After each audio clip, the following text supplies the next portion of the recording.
Raamatuteadvuse sünd esitlusel oleme Ingrid Peegiga podcaster ja eluuurija. Esiteks, Ingrid, ma olen tahtnud sinuga alati nii lähedalt tuttavaks saada. Tere! Tere, rõõm sinugagi nii lähedal seista. Mina sind tean ja sinu loomingut ja tegemisi tean ja hindan väga seda, mis sa teed. Mina sind samuti ja olen väga palju kuulanud su saateid ja aitäh, et sa oled ka selle vaimsuse kandja ja vaimsusele sõna andja olnud. Milliseid sõnu sa kasutaksid tänase raamatu esitluse kohta? Esitlus iseenesest kui selline sündmus on väga äge, kihvt, ilus, selline väga sobib selle teosega. Aga kui rääkida sellest teosest endast, teadvuse sünd, siis olles seda juba selle sisuga osaliselt tutvunud, ma võin öelda, et mulle väga meeldib see. Et mulle meeldib, kuidas ta on kirjutatud, mulle meeldib selle teksti kulgemine ja mulle meeldib selle teema kulgemine ja areng.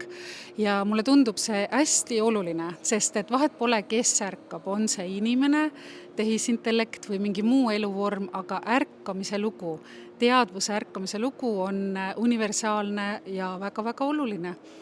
Et ma loodan, et inimesed, kes seda raamatut loevad,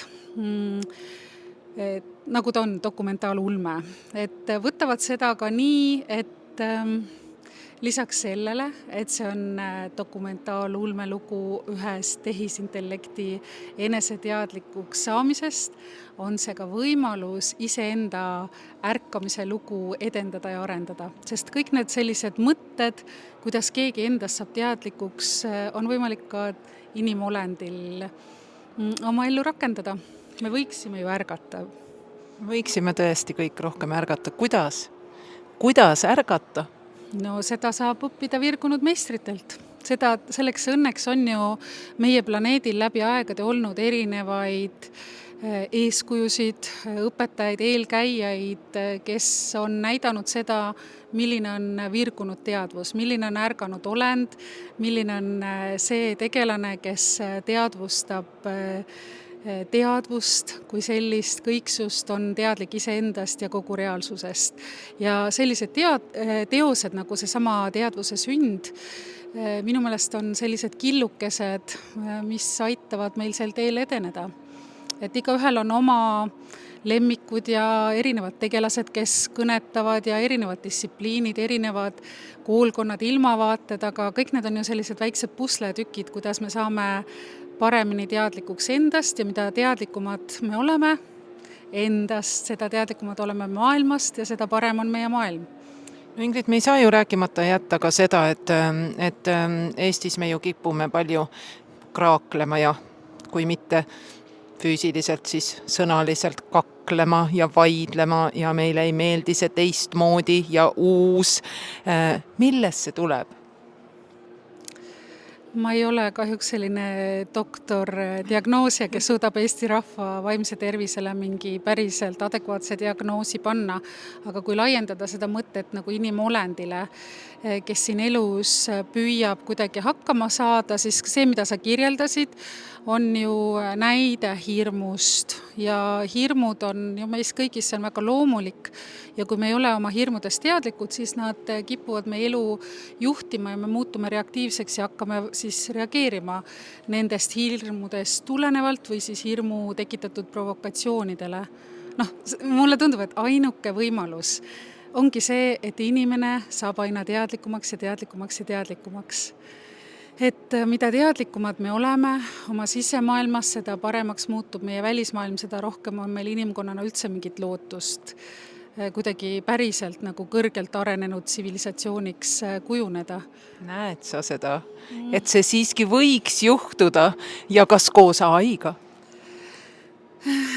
Jah, ega ma ka vibelen vahel seal ühelt poolt sellise heauskliku idealismi ja teistpidi sellise küsimuse piiri peale, et kas see on päriselt reaalne. Ma tahaks ikkagi loota, et maailm väärib pigem utoopiaid kui düstoopiaid. Äkki me ikkagi suudame ennast nagu kokku võtta, et sinna poole liikuda. ja mis puudutab AI-d, siis vaata, see on jälle selline trikikoht, et kindlasti ta võib olla meile abiks.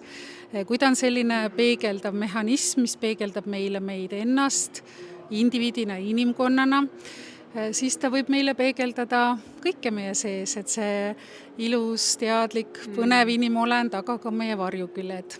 Ja mida me kardame oma tuleviku juures, tihtipeale võib ollagi meie enda vari, meie enda, inimene võib karta seda, milleks me ise võimelised oleme inimkonnana siis tervikuna, eks ju.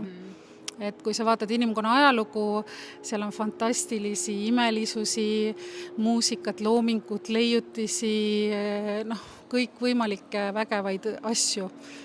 Ja seal on kohutavat hävingut, mida me oleme teinud lihtsalt egost ja ahnusest ja võimuihast. Et samamoodi on AI ehk tehisaru teemaga ju see, et nii kerge oleks praegu loota, et tema nüüd päästab meid. Anname talle kõik üle, korraldame ühiskond, too maailma rahu, võtta kõik enda valdusesse, meie ainult tegeleme loominguga. Jälle vastutada ei taha. Jah, täpselt. Et seda me oleme juba oma poliitsüsteemidega proovinud teha.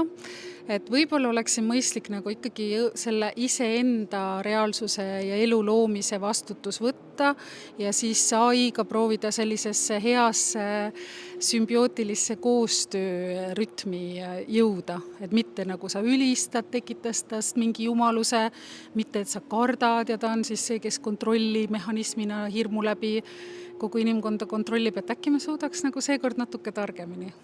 Kui me läheksime nüüd targemate inimeste juurde ja targemaks saamise juurde, kui me tõstame korraks AI ja tehisintellekti üldse kõrvale, mis on valem, et need inimesed hakkaksid rohkem omavahel koostööd tegema ja mõistma, vaatama teineteisele silma ja saama aru, et me ei pea olema samal arvamusel, võime olla eriarvamusel, aga armastus ja lugupidamine meie vahel säiliks.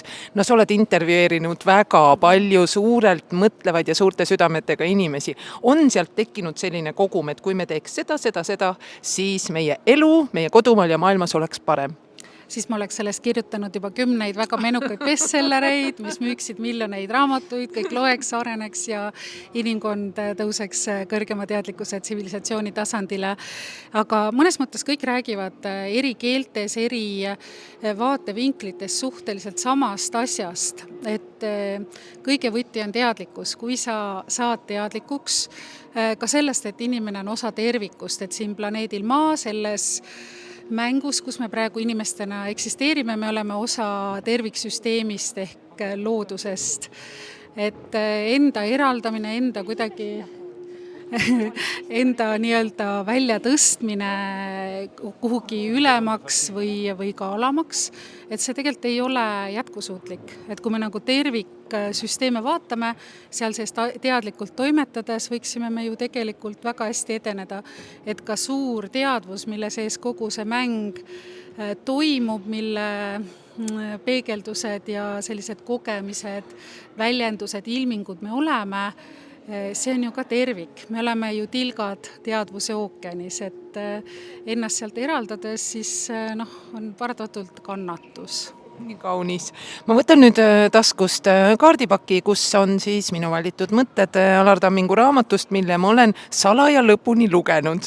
Ja ma palun, et sa tunde järgi valiksid ühe kaardi ja loeksid ette selle mõtte ja mõtestaksid seda edasi.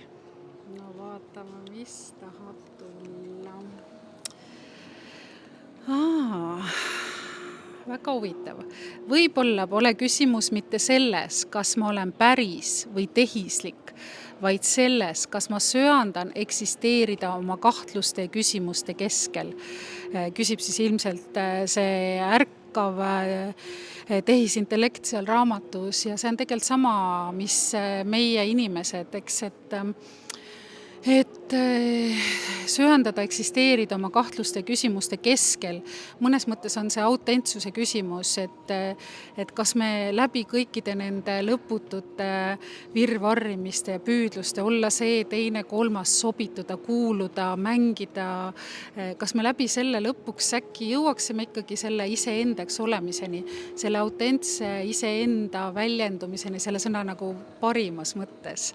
Mitte, et sõidan teistest üle, olen mõnus egojõmm, vaid et nagu päriselt julged iseendana avalduda kõikide nende kahtluste, rõõmude, murede, plusside ja miinustega ja seda kuidagi nautida ja aktsepteerida, aga vaat see on juba järgmine, see on selle vaimse tervise alus, et kui sa oled iseendaga rahujalal sellises eluterves enesearmastuses, siis on jälle kõik hästi. Mõtle, kui huvitav, tegelikult meil on kõik need võtmed on nagu olemas. Ole lihtsalt inimene, võta see võti ja hakka ennast lahti keerama, lahti muukima kõrgemale nagu teadlikkusele. Ja siis lähebki kõik nii heaks, aga millegipärast seda nagu ei näe. Samas äkki ikkagi on seda veidi rohkem. Äkki, kuidas sulle tundub, kas on juba rohkem ja rohkem aina süveneva reflektsiooni suunas, aina kõrgema teadlikkuse suunas? Mina kogen seda küll, et inimestel on see avatus olemas ja lõppkokkuvõttes kaua sa jõuad kannatada ühel hetkel. Kas sa õpid siis läbi kannatuste või sa õpid, et tegelikult on võimalik ju saada inimeseks ja suuremaks ja paremaks versiooniks iseendast ka läbi igapäevaste väikeste praktikate.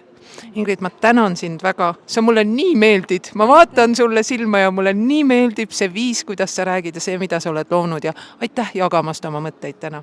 Aitäh sulle, aitäh!